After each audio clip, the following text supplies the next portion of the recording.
বন্ধুরা, আজকের গল্প অহংকারী আম। আজ আমি অনেক খুশি। আজ আমি নতুন রূপে সেজেছি। কি যে সুন্দর লাগছে আমায় দেখতে, ভাবতেই অবাক লাগছে। একদম যেন সবাই চোখে পড়ার মতো। আমার গা থেকে কি যে সুগন্ধ বেরোচ্ছে, আমার যে এত খুশি লাগছে বলতেই পারবো না। আমার সুগন্ধে সবার মুগ্ধ হয়ে যাবে। আর এসব কথা ভেবে ভেবে পাকা আম খুব খুশি হচ্ছিল। কিছুক্ষণ পর কাঁচা আমের দিকে তাকিয়ে বলতে থাকে, কিরে, তুই এই কাছে থেকে কি করবি? যে আমায় কত সুন্দর লাগছে, তোর দিকে কে তাকাবে? সবাই তো আমার দিকে তাকিয়ে থাকবে আর সবাই আমারই প্রশংসা করবে। আজ আমায় দেখতে কি যে সুন্দর লাগছে, আর তুই তো আগের রূপে রয়ে গেছিস। তোর গায়ের রং আর গাছের পাতার রং একই, আর সেই কারণে তোকে তো কেউ দেখতেই পাবে না। তুমি কেন আমাকে এভাবে বলছো? তুমি আর আমি একই জিনিস। তোমার নাম যা, আমার নামও তাই। তুমি একটু আগে পেকেছো বলে এত গর্ব কেন করছো? তুমি খুব অহংকার করছো তোমার রূপ নিয়ে। আর তুমি এত গর্ব করো না। কিছুদিন পর আমিও পেকে যাব। তখন আমি তোমার মতনই দেখতে হব। শোনো, নিজের রূপ নিয়ে এত অহংকার ভালো না। আমরা তো এক গাছেরই ফল। আরে থামো থামো, তুমি চুপ থাকো। তোমার ভাষণ আমার শোনা লাগবে না, আর তুমি আমাকে উপদেশ দিতে এসো না।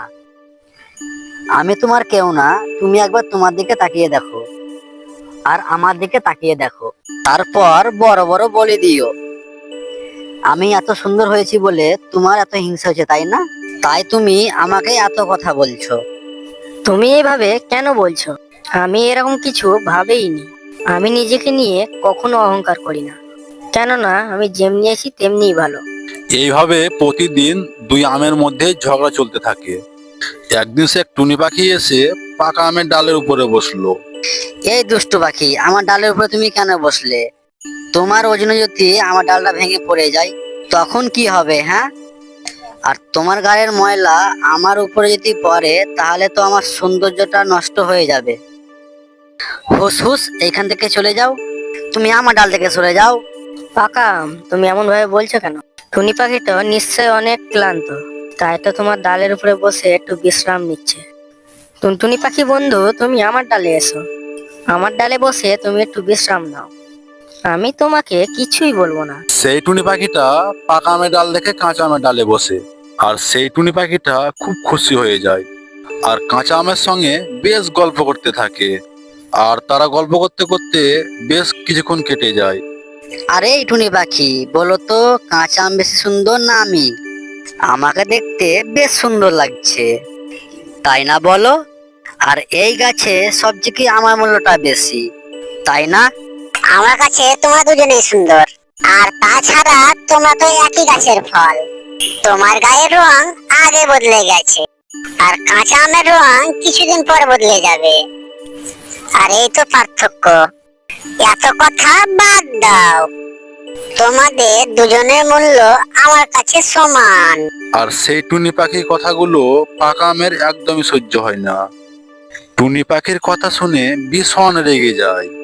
আমি সব বুঝে গেছি।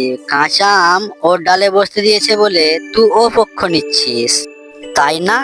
তুই সত্য বলিস আর না বলিস, আমি জানি যে কাঁচা আমের থেকে আমি বেশ সুন্দর। তোর কাছ থেকে আমার সার্টিফিকেট নিতে হবে না।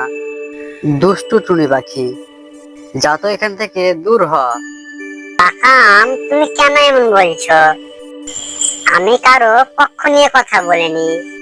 আমি যেটা সত্য সেটাই বলেছি। সেটা তোমার কাছে খারাপ লাগলে আমার কিছু করার নেই। এই বলে সেই টুনি পাখিটা উড়ে যায়। পাকা আম, তুমি কেন টুনি পাখিকে এভাবে বললে? নিজেকে নিয়ে এত অহংকার করো না বন্ধু। পাকা আম, তুমি মনে রেখো, অহংকার হচ্ছে পতনের মূল। এই কাঁচা আম, তোর প্যাক প্যাক বন্ধ করবি? কানটা আমার ঝালা ফালা হয়ে গেল। তোর প্যাক প্যাক আমার মোটেই ভালো লাগছে না। একদম চুপ থাক, তোর কথাই আমি শুনতে চাইছি না।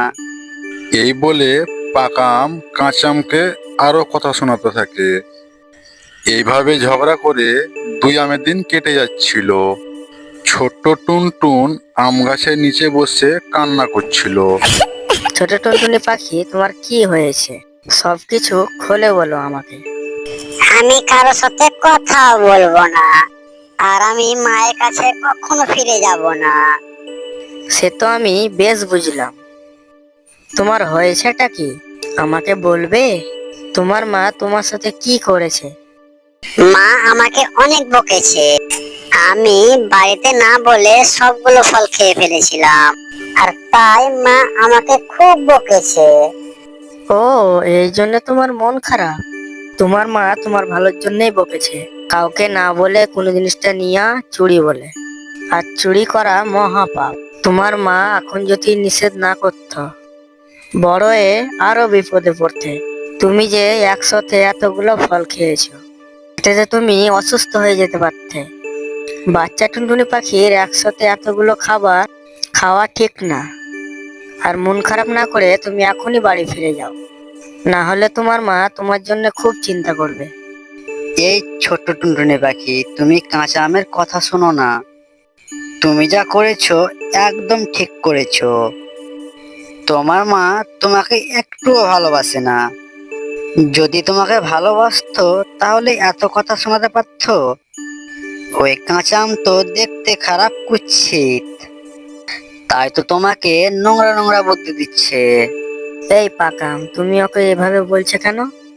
টুনটুন, তুমি আমার কথা শোনো। তোমার মা তোমাকে অনেক ভালোবাসে। তোমাকে বকা দেওয়ার ফলে সে কষ্ট পাচ্ছে। বাড়ি যাও, যে দেখো তোমার মা অনেক কষ্টতে আছে।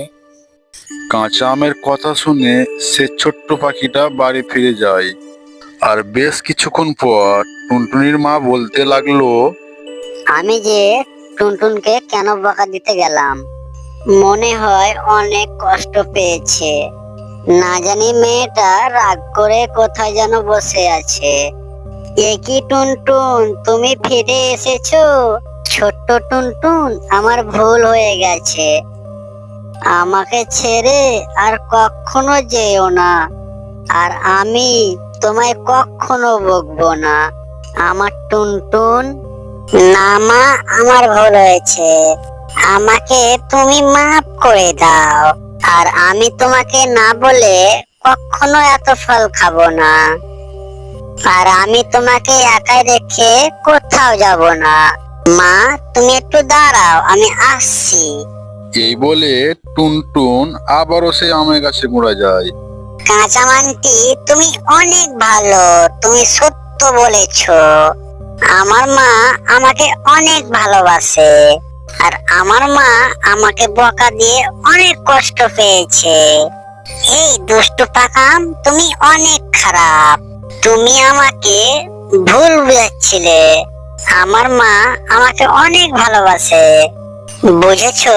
আর তুমি তো পেকে গেছো, আর আমি তোমাকে নিয়ে গিয়ে আমার মাকে খেতে দেব, বুঝেছো? আর টুনটুনির এই কথা শুনে পাকাম অনেক ভয় পেয়ে যায়। বন্ধু কাঁচা আম, তুমি আমাকে বাঁচাও। দুষ্টু টুনি পাখিটা আমাকে নিয়ে যাবে আর আমাকে খেয়ে ফেলবে। শোনো পাকাম, অহংকারের পতন এইভাবেই হয়। বেশি অহংকার করা ভালো না। তুমি আমার আগে পেকেছো বলে অনেক অহংকার ছিল। তুমি আমার সাথে তোমার রূপের বড়াই দেখিয়েছো, কিন্তু তুমি একবারও ভাবনি যে কি আমার আগে তোমায় সবাই খাবে। কিন্তু আমি তোমাকে দেখে একটু কোনো হাসি ঠাট্টা করব না। কিন্তু আমিও জানি তোমার মতন অবস্থা একদিন আমারও হবে। আমিও কারো খাবার হব, আমাকেও কেউ খেয়ে ফেলবে। আর ছোট টুনটুন আমটাকে পেরে নিয়ে বাড়ি নিয়ে যায়। তো বন্ধুরা, অহংকারের পতন এইভাবেই হয়।